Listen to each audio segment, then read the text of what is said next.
Tensor operations or operations between tensors, say T1 and T2, let's say we add them, subtract them, multiply them, etc. Tensor operations are the gears of neural networks. They are the gears of neural networks. In other words, neural networks operate with the help of tensor operations. Typically, in a neural network, we build our network by stacking dense layers on top of each other. Here's a typical neural network line where we do keras.layers.dense. We have 512 neurons. This is neurons, each with an activation of ReLU. So what this means is there are 512 values that come in and that go through this activation ReLU and come out. Now, whether you know or not, the ReLU is actually a very simple activation function which looks like this. It takes X as input, and if X is more than 0, then it simply returns X as it is.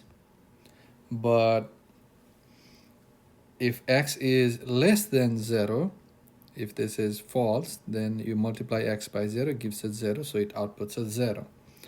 So if this is my input and here's my output, then if my input is less than 0,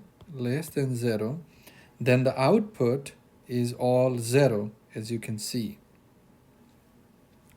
But if my input is more than 0, then the output is same as my input. So output equals input if input is more than 0. So that's the ReLU activation. Now this layer can be interpreted as a function which takes as input a 2D tensor and returns another 2D tensor where W is the 2D tensor and B is a vector. In other words, if we have a 2D input, let's say input 2D, and we are obtaining an output 2D, another tensor, and in one layer, the operation that we are performing is we are multiplying W and input using a dot product. And to this dot product, we are adding a constant bias B. And then after this, all of this goes as input to a ReLU activation. And then the output of ReLU is the output that goes out and sits to the output 2D. Usually, this W is a 2D matrix. Input 2D is a 2D matrix. B is a constant, a scalar bias. And this is also, the output 2D is also a 2D matrix. Now in this expression here, or in this tensor flow expression, we have three tensor operations. We have a dot product, the dot between our input 2D and another tensor named W. We have addition between the resulting 2D tensor and a vector B. So this can be a vector or a scalar. Actually, this is not a constant, but this is actually a vector for each neuron. So I was wrong. So this is actually a vector. ReLU operation, and ReLU is simply maximum of X and 0. Now visually, we can think of the tensor operations as something that looks like this. We have a bias vector, we have a weights array, we have input array. The first tensor operation, first operation is that we perform dot product between W and our input 2D. Whatever goes out gets added to this bias B. Next tensor operation, second operation. And then after add, we apply the ReLU operation. This is the third operation. And what comes out is the output. So what we have done here is the computation is represented using a data flow graph. This is usually a directed acyclic graph. So directed acyclic graph, also known as DAG.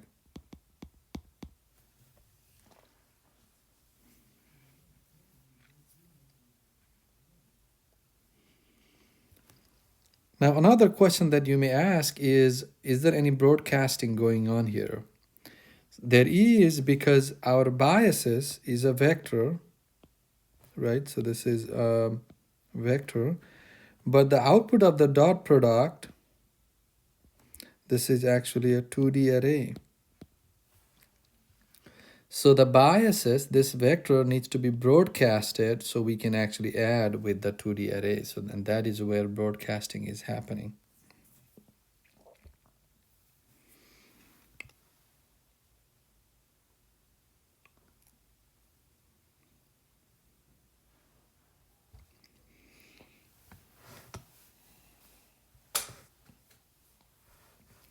Now let's look at element-wise operations. What we mean by element-wise operations is, say I have two arrays. This is, let's say, 1, 2, 3, 4. Another array, 5, 6, 7, 8. What I want to do is add them to get the output. So the output should be 1 plus 5, 6, 6 plus 2, 8, 3 plus 7, 10, and 4 plus 8, 12.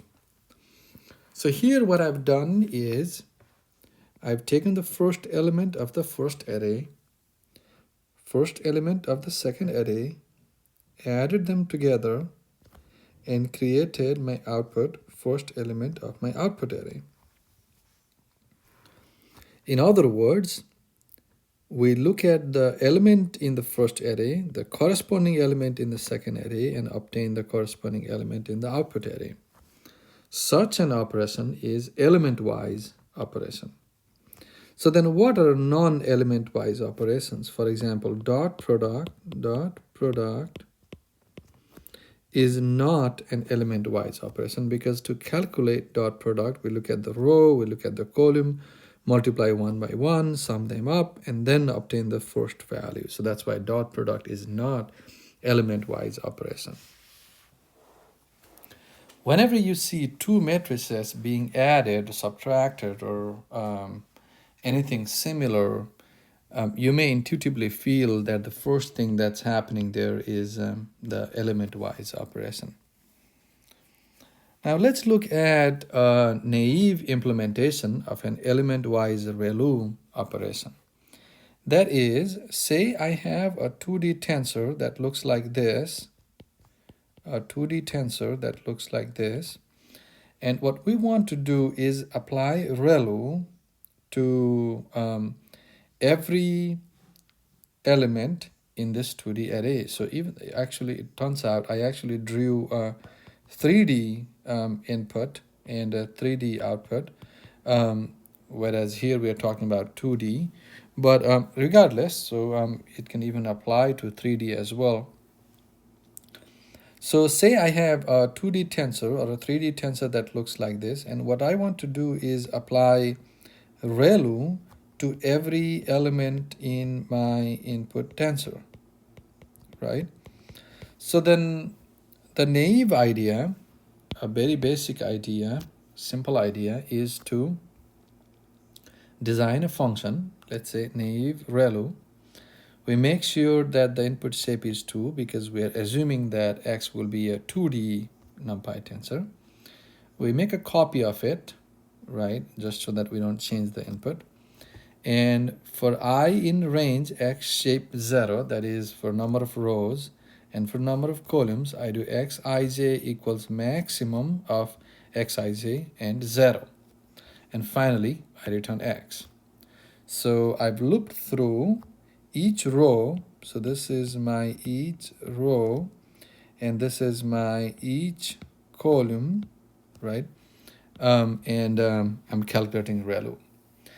Now in NumPy or even in TensorFlow, these operations are available as well-optimized built-in NumPy functions or built-in TensorFlow functions. These delegate the heavy lifting to BLAS, basic linear algebra subprograms, or even cuBLAS, which is CUDA BLAS when you have a GPU. Now, BLAS are low-level, highly parallel, efficient tensor manipulation routines implemented in Fortran and C. What this means is instead of doing this is a bad idea, we should simply do something like this. Z equals np dot maximum, whatever our input is, and 0.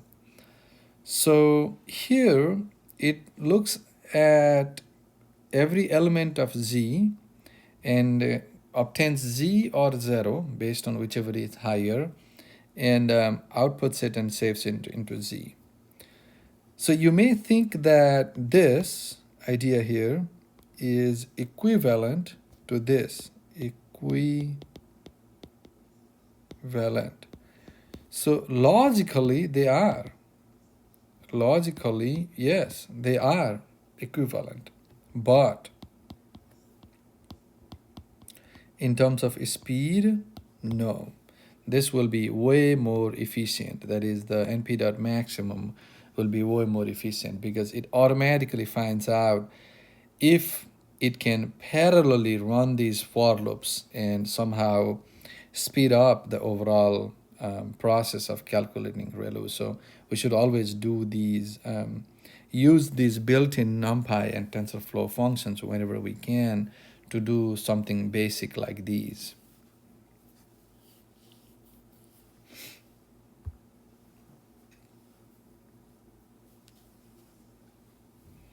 Another common tensor operation, which is once again gears of neural network, is broadcasting. With broadcasting, we can apply two tensor element-wise operation. If one tensor has shape, say one tensor has this shape A by B by da da da da, and then N by N plus 1 by da da da by M. And so this is my first tensor. And let's say there's another tensor. This is my second tensor. Now remember that these dimensions are exactly same as the trailing dimensions of the first tensor. So here, the trailing dim here equal to this dimension of this tensor here. Here's an example. Say we have a NumPy array, a tensor of size 64 by 3 by 32 by 10. This is X. And another tensor Y, which is 32 by 10. So you can see that the trailing dimension here of the first tensor X is same as the dimension of Y. Now, even though these two tensors are of different shape, so they are of different shape, I can still do np dot maximum X and Y. What comes out is a tensor of shape, the larger one, 64 by 3 by 32 by 10. And what happens is it's going to replicate Y, so the dimensions match. So this is broadcasting, another thing that is powerful and very important for neural networks to operate. Another common, very useful tensor operation used in neural networks is the dot product or the tensor dot operation. Now, performing dot operation in TensorFlow is super easy. You just do np dot dot and then your first matrix and your second matrix, or first tensor and second tensor. Here's an example. Say I have a tensor that looks like this, of shape A by B, another tensor of shape B by C. Then we know that each pixel in my dot product will come from element-wise multiplication and adding of all of these terms. So all of these eventually give me 1 pixel of the output. So this is only for here. This picture only shows it for 2D. Now in TensorFlow you can do this for 3D and subsequent as well, but the tensor dot operation is another gears of neural network. Another operation, tensor operation, that's used in TensorFlow but not very frequently needed is the reshaping, tensor reshaping. Reshaping is a tricky operation. It's very tricky, and you should not usually mess with this. You have to be very careful when reshaping. The reason you have to be careful is because when you reshape, you may get an output that you are not expecting. I imagine that you will not need reshaping very frequently, and I usually do not recommend you to use a lot of reshaping in your code unless it's absolutely needed. Reshaping is rearranging the rows and columns to match a target shape. Now, something very important about reshaping is when you reshape a tensor, the total number of coefficients should be the same. That is, say I have my original tensor T1, let's say of shape S1, and the total number of elements in this tensor is X. Now let's say I reshape it, so I reshape it to a new tensor T2 of shape S2, then the number of elements here, number of coefficients, should still be X. So the total number of elements cannot change when we reshape.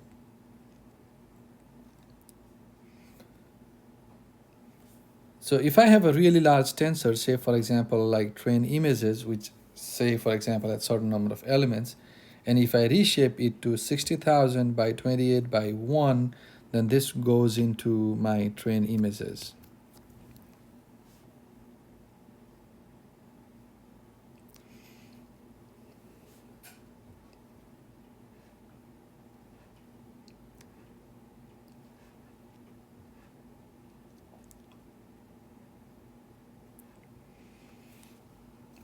Here are a few other examples.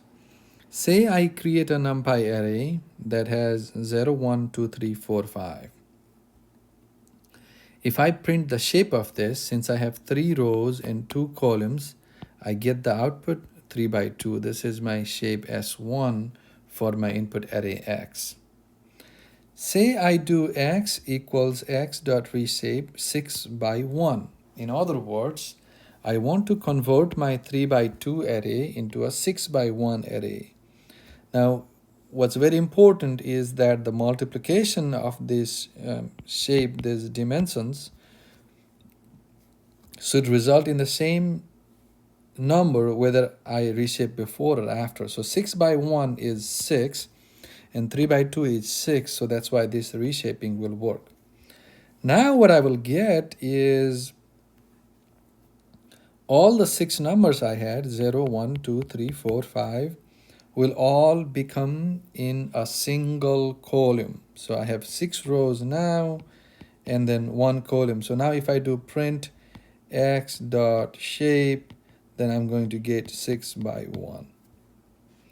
So I've converted or translated my matrix of size 3 by 2 into 6 by 1. Another example is, say I want to take the same x as input and I want to perform reshape, but this time I want to change it to a tensor of shape 2 by 3. So once again, 2 by 3 is 6, so this is compatible. That means this reshape operation is going to work. And if I print x, what I get is 0, 1, 2, and 3, 4, 5. So we have 2 rows and 3 columns.